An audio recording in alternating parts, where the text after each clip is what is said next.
बिस्मिल्लाहिर्रहमानिर्रहीम। जनाब स्पीकर, मैं दो पॉइंट आउट करना चाह रहा था in respect to the interior ministry. एक जनरली मैं इंटीरियर मिनिस्ट्री पे बात करना चाहूँगा और दूसरा फिर तलाल चौधरी साहब बैठे हैं, उसके नोटिस में एक स्पेशल कंस्टिट्यूंसी का एक इशू है, वो साथ लाना चाहूँगा। जनाब स्पीकर, इंटीरियर मिनिस्ट्री का एक बहुत अहम रोल है। ये सिर्फ लॉ एंड ऑर्डर को मेंटेन करने के लिए नहीं है, और न सिर्फ इस मुल्क के बॉर्डर्स को मेंटेन करने के लिए कि जो बाहर से लोग आ रहे हैं, बल्कि रूल ऑफ लॉ में भी इनका एक इम्पॉर्टेंट रोल है जो प्ले कर रहा है। बट अनफॉर्चुनेटली गुज़श्ते 4 सालों में जो कुछ इस मुल्क में हुआ है, ये तारीख एक सुनहरी अल्फाज में इस तरह से याद करेगी कि ना इस मुल्क में इतनी ह्यूमन राइट्स वायलेशन हुए हैं, न ही इतना रूल ऑफ लॉ को किसी ने वायलेट किया था, और न ही सबसे ज़्यादा पॉलिटिकल विक्टिमाइजेशन हुई है। जनाब स्पीकर, हम इसको कंडेम करते हैं और हम इनसे ये मुतालबा ज़रूर करेंगे कि जितने रिस्पॉन्सिबल है उनके खिलाफ न सिर्फ ये कि आप प्रोसीडिंग करें, बड़े से इकदाम करें कि आइंदा ये हमेशा हमेशा के लिए रुक जाए। जनाब स्पीकर, मैं ये कहूँगा कि अगर आप मुल्क को बेहतर तरीके से लेके जाते हैं तो आप अपना प्रोसिक्यूटोरियल डिस्क्रेशन भी प्रॉपरली एक्सरसाइज करें। रिसेंटली आपने देखा होगा, 3 दिन पहले फॉर्मर प्रेसिडेंट यूएस ओबामा ने अपने प्रेसिडेंशियल लाइब्रेरी का इफ्तिताह किया। उसने इंटरव्यू दिया तो उससे उसमें पूछा कि आप क्या कहेंगे कि अगर आप दोबारा सदर हो तो आप किस चीज को कहेंगे कि ये इख्तियार सदर के पास नहीं होना चाहिए, कभी नहीं होना चाहिए अमेरिकन प्रेसिडेंट के पास। तो उसने कहा, मैं एक चीज पे एम्फसाइज करूंगा कि किसी भी अमेरिकन सदर के पास ये इख्तियार कभी नहीं होना चाहिए कि वो अपने अटॉर्नी जनरल को डायरेक्ट करे कि एडवर्सेरियल को प्रोसिक्यूट करे। जनाब स्पीकर, ये अपने मुखालिफिन को आप इंटीरियर पे आ जाइए प्लीज। मैं दोनों पे जी, जो दोनों, मैं एक मिनट में कंक्लूड। नहीं इंटीरियर पे, इंटीरियर की बात कर जनाब स्पीकर। आप बीच में ब्रेक लगा देते हैं तो सारा सीक्वेंस हो जाता है। नहीं मैं समझता अमेरिका हूं, पहुंच गए थे। मैं ब्रेक बीच में लग जाता है ना, जो वो सीक्वेंस ऑफ थॉट्स चेंज हो जाता है। मैं समझा कि शायद मोशन टूट गया। हाँ, इंटीरियर मिनिस्ट्री की अथॉरिटी मैं जनाब स्पीकर, अमेरिकन सदर से जब पूछा गया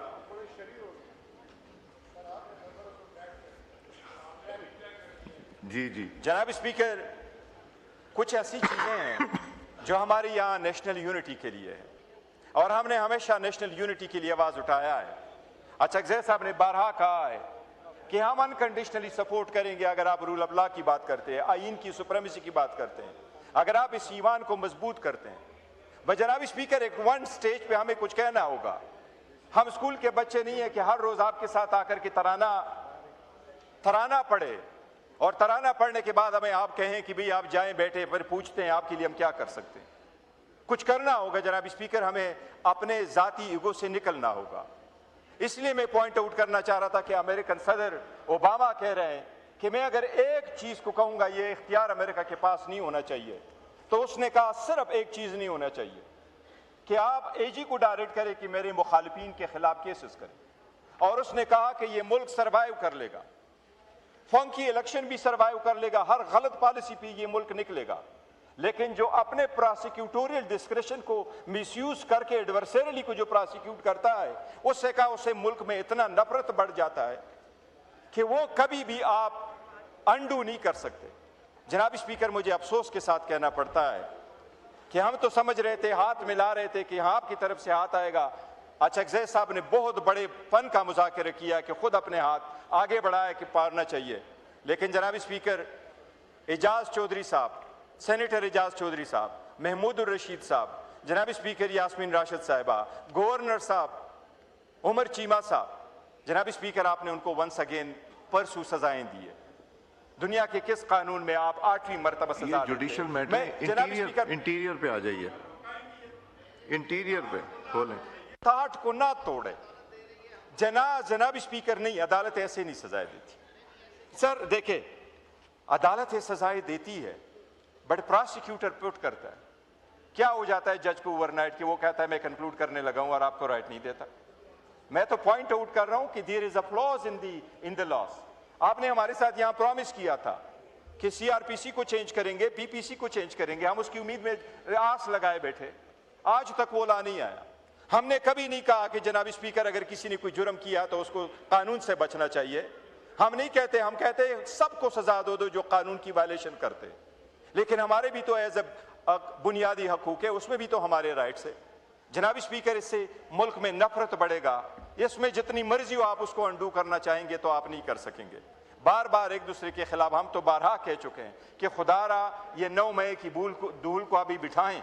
बाकी जो आपने पॉलिटिकल विक्टिमाइजेशन शुरू की कि इसको हमेशा के लिए रोकें। देखो आज 35 हफ्ते पूरे हो रहे हैं कि हमारी लीडर से मुलाकात नहीं हो रही, उसकी बीवी से मुलाकात नहीं हो रही, डॉक्टर का जाना मना है। ये सिर्फ और सिर्फ वज़ीर-ए-आज़म के पास इतना बड़ा इख्तियार है, वो क्या वज़ीर-ए-आज़म ऑर्डर नहीं कर सकता कि हमारा डॉक्टर वहां चला जाए? जनाब स्पीकर, इसलिए मैं कह रहा कि बड़ी सारी रिफॉर्म्स की जरूरत है and this should be on the top of the agenda. और मैं उम्मीद करता हूं कि ये करेंगे। और जब हम बोलेंगे तो जनाब स्पीकर, इसको आप ये ना ले कि हम सिर्फ अपोजिशन है तो अपोजिशन के तौर पे आपको पॉइंट आउट कर रहे हैं। हम अवामी नुमाइंदे, हम मुल्क की फलाह बहबूद और बेहतरी के लिए कर रहे हैं, जिससे मुल्क बेहतर हो सकता है। हमारा काम ये है कि हम आपको पॉइंट आउट करें। ये हमारी ये तकसीम सिर्फ इन सीटों की नहीं है, आप उस तरफ हम इस तरफ, बट रिस्पॉन्सिबिलिटी का फर्क है। रूल ऑफ लॉ को अपहोल्ड करना आपका काम है, उसमें डेंट प्रोवाइड करना, उसमें कमी बेशी का आपको पॉइंट आउट करना हमारी ड्यूटी है। हमारा ये फर्ज है कि हम करें, आपका फर्ज है, जिम्मेदारी है कि आप उसको निभाएं और कर लें। जनाब स्पीकर, इस वक्त तलाल चौधरी साहब बैठे, मैं उसके नोटिस में अपने कंस्टिट्यूंसी का एक इशू ले आऊँगा। यह सिर्फ मेरी कंस्टिट्यूंसी का नहीं है बल्कि ये बाय एंड लार्ज है। जनाब स्पीकर, मेरे पास ये इंफॉर्मेशन दी है, अफसरीन जो शलबांडी का रिहायशी है उन्होंने दिया है, उन्होंने उन लोगों को इकट्ठा किया है। पाकिस्तान और मलेशिया के दरमियान डुअल नेशनलिटी से रिलेटेड कोई एग्रीमेंट नहीं है और हमारे सिर्फ बुनेर के वहाँ जो रिहायशी है, जनाब स्पीकर, इस वक्त हमारे 6000 के करीब लोग जो है वो मलेशियन सिटीजन है। उनके साथ मैं ये रिक्वेस्ट करूँगा कि जनाब स्पीकर, हमें नोटिस आए हैं और उन नोटिस पे हमारे CNIC ब्लॉक हो रहे हैं। उसमें हमारे जो ये लोग हैं, मलेशियन कार्ड से हमें बड़ा फ़र्क पड़ता है। वहाँ हमारे बच्चे हैं और बड़े होनहार बच्चे हैं, जो हमारे जवान हैं, बड़े इन्वेस्टमेंट करते हैं, हर दुनिया में चले जाते हैं। जनाब स्पीकर, बहुत अल्लाह ताला, बुनेर ज़रूर होगा, एक पसमानदा इलाका होगा, लेकिन हमारे जो जवान हैं वो बड़े बेहतरीन काम कर रहे हैं। इसलिए मैं इनसे रिक्वेस्ट करूंगा कि काइंडली इसमें कोई ऐसे चेंजेस लाएं, वो नोटिस भी वापस कर दे, इनको ब्लॉक ना करे, इन लोगों को टाइम फ्रेम दे ताकि उनके बिजनेस सिक्योर हो, पाकिस्तान में भी और मलेशिया में भी। और वो जो पाकिस्तान से मलेशिया से पाकिस्तान आते थे, अभी उन्होंने रिस्ट्रिक्शन प्रोवाइड की जो सारे लोगों के है। ऑलरेडी हमें इनकी लोगों की ज़रूरत है। उनकी ये ख्वाहिश है कि वो अपना कंसर्न तलाल चौधरी साहब के सामने रखे। उन्होंने मुझे रिक्वेस्ट की है कि मैं उनसे रिक्वेस्ट करूँ, अगर मुलाकात का भी ये टाइम देते हैं तो वो मुलाकात कर ले, मैं किसी की ड्यूटी लगा लूंगा। जनाब स्पीकर, बिल्कुल, तलाल साहब मिल लेंगे, आप उनको बुला लीजिए और यहीं पे साइड लाइन्स पे मिल लेंगे। जी, थैंक यू।